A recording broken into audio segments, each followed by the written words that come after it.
Waktunya Mama bercerita. Aku tidak membencimu lagi. Koko adalah siswa kelas 4 sekolah dasar.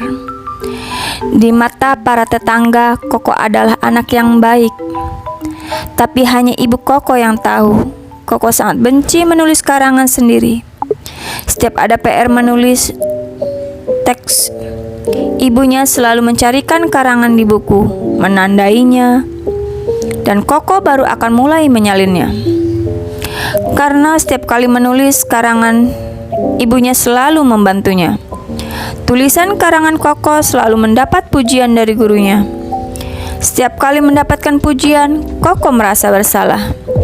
Tetapi dia tidak ingin mengatakan yang sebenarnya kepada semua orang. Koko selalu menggunakan cara ini untuk menyelesaikan karangannya. Tetapi pada suatu pelajaran menulis karangan, gurunya meminta murid-murid untuk menulis karangan di kelas. Hal ini membuat Koko kesulitan. Dia melihat teman sekelas lainnya sedang menulis tanpa henti.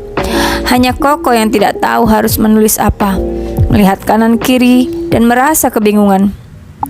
Pada saat harus mengumpulkan ke guru, hanya Koko yang tidak mengumpulkan. Guru menanyakannya.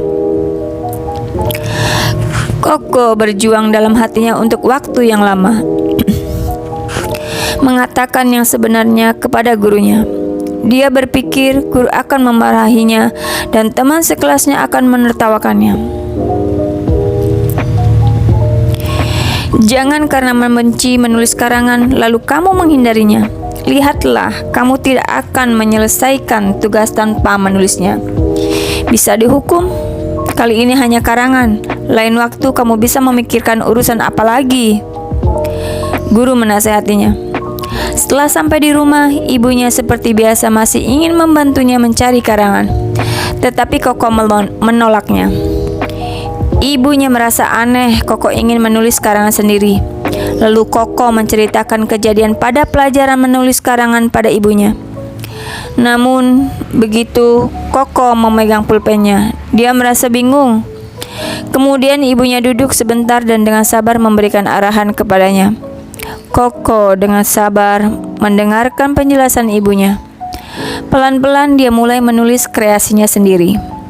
Setelah beberapa jam berlatih, Koko akhirnya menguasai esensi menulis. Setelah pikirannya terbuka, Koko tanpa henti menulis, dan dia akhirnya menulis 1000 kata. Koko tidak percaya dia bisa menulis begitu banyak. Ibu Koko juga sangat terkejut. Selamat datang di pelajaran menulis karangan. Koko juga bergabung dalam barisan menulis tanpa henti. Ketika karangan diseleksi, karangan Koko menjadi yang terbaik. Guru meminta Koko untuk berbagi pemikirannya, dan Koko berbicara tanpa henti. Di akhir, dia memberitahu teman sekelasnya dan gurunya, dia tidak akan takut lagi menulis karangan. Sebagai bahan renungan, menulis karangan sebenarnya tidak sulit. Jika kamu dengan berani menghadapinya, maka kamu akan dapat menyelesaikannya. Pada hakikatnya, semakin kamu menghindari sesuatu, semakin tidak mau menyentuhnya. Terkadang kamu akan menemukan sesuatu yang baru jika mau menghampirinya.